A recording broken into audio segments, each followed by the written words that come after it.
হে everyone, কেমন আছো সবাই? আশা করি সবাই খুব ভালো আছো। আমি রিয়া, আমি একটা ছোট্ট পার্লার চালাই। তোমরা আমার কাজের উপরে দেখতেই পারো আমার ভিডিওগুলোতে।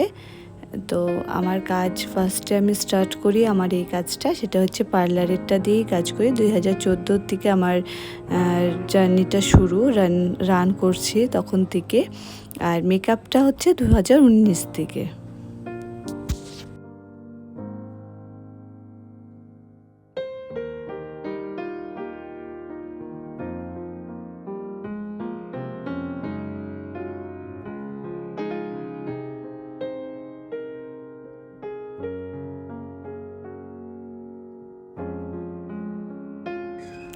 এ হচ্ছে রিম্পা দি আমার এখানে পার্লারের পার্মানেন্ট ক্লায়েন্ট। ক্লায়েন্ট বললে কথাটা কেমন শোনা যায়, কিন্তু হ্যাঁ, রিম্পাদির সাথে অনেক বছরই সম্পর্ক, খুব ভালো একটা এখন রিলেশন হয়ে গেছে। এখন আর ক্লায়েন্টের মতন ব্যাপারটা নেই। তো রিম্পাদি সেদিন ভাগ্নির বিয়ে ছিল।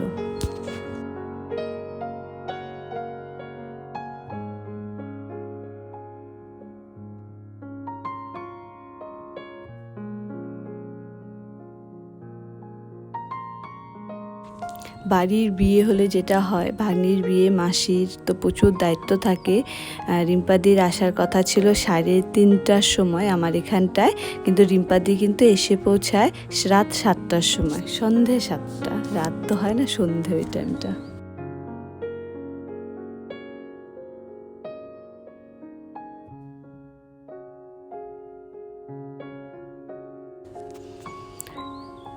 সেদিন আবার ওয়েদারটা খুবই খারাপ ছিল।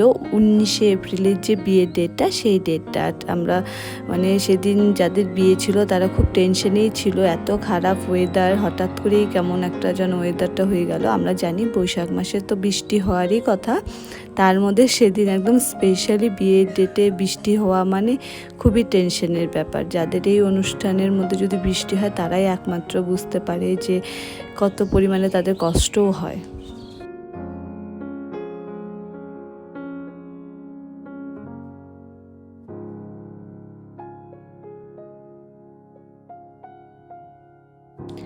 রিম্পাদি একেবারেই লাইট, একদম সাটেল লুক চাচ্ছিল। রিম্পাদি কখনোই মেকআপ করে না, একদম সবসময় নর্মালি থাকে। হ্যাঁ, স্কিনের যত্ন করে, কিন্তু মেকআপটা কখনোই খুব করে না। তো রিম্পাদি বললো এটা নাকি রিম্পাদির ফার্স্ট টাইম সাজা। তো রিম্পাদি কিন্তু মানে বারে বারে বলছিল আমি জানি আমি থাকি, আমি যেন চেঞ্জ না হয়ে যাই। তো রিম্পাদিকে বললো তুমি ভরসা করতে পারো, এটাই করব, তোমার পছন্দ মতনই করব, তুমি যেরকম চাচ্ছ সেই কাজটাই তুমি পাবে।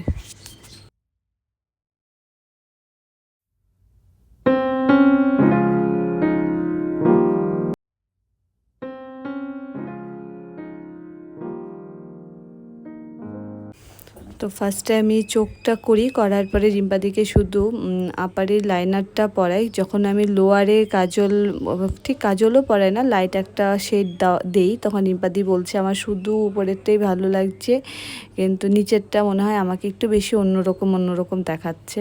তারপরে কিন্তু আমি চোখের নিচের লাইনটা, ওয়াটার লাইনটা কিন্তু আবার মুছে তারপরে কিন্তু আবার যেরকম রিম্পাদি চাচ্ছিলো সেরকমই আমি কিন্তু করে দিই।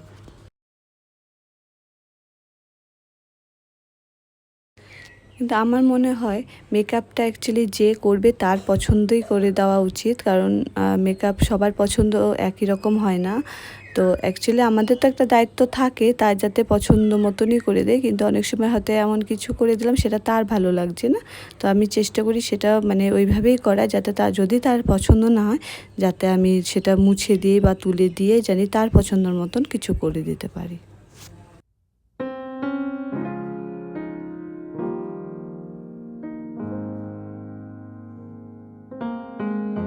যাতে তার কখনো মনে না হয় যে আমার পছন্দটা তার মধ্যে আমি জোর করে দিয়ে দিচ্ছি। কারণ সে যদি সাজার পরে তার মনে হয় যে আমার একটু অকওয়ার্ড ফিল করে, কারণ সাজাটা অ্যাকচুয়ালি যার নিজস্ব পার্সোনালিটির উপরে যায়। সবাই কিন্তু একই রকম আমরা সাজতে একদমই ভালোবাসি না। সবার সাজা বলো বা যে কোনো টেস্ট যেহেতু সবারই আলাদা, তো আমাদের এটা মাথায় রেখে কাজ করতে হয় যাতে আমার চেষ্টা করতে মানে যাতে আমার টেস্ট টেস্টটা ওনার পছন্দ হয়, যদি পছন্দ না হতেই পারে, কারণ এটা কোনো কথা না যে আমার পছন্দটাও তার পছন্দ হবে, কিন্তু সেটাও মাথায় রেখে কাজ করতে, যাতে অল্টারনেটিভ আমি তাই সেটা উঠিয়ে দিয়ে তাকে কাজটা পছন্দ করার মতনই করে দিতে পারি।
আর লিপস্টিকটা রিম্পাদি মানে বলছিল যে রিম্পাদি বাড়িতে গিয়ে তার পছন্দ মতন শেড পরবে, তো আমি বললাম যে একটু ফটো তুলবো, যদি কিছুই শেড না দেয় তাহলে পরে তো একেবারেই ভালো আসবে না।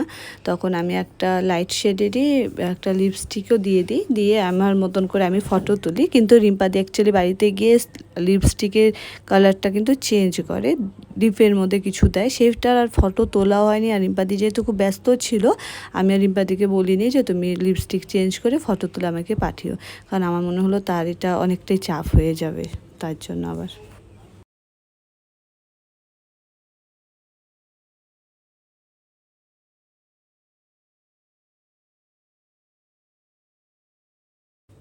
আর আমার মানে চেষ্টা থাকে যাকে আমি কাজটা করব সেটা যেটাই হয়, শুধু পার্লারে মেকআপের বলে না, পার্লারেরও তাই, যাতে সেরকমভাবে তার পছন্দ হয় আমি সেই কাজটাই করে দেওয়ার চেষ্টা করি। তো আলটিমেটলি রিম্পাদি নিজের মানে খুব ভালোও লেগেছিলো। আর তোমাদের কেমন লাগলো অবশ্যই কিন্তু আমাকে জানাবে।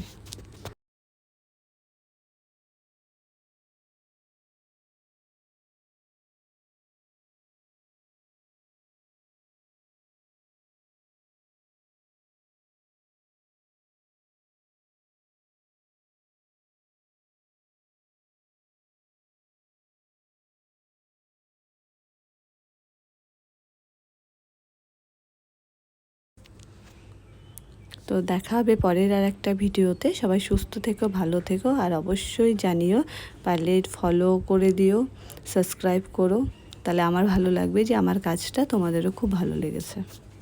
টাটা।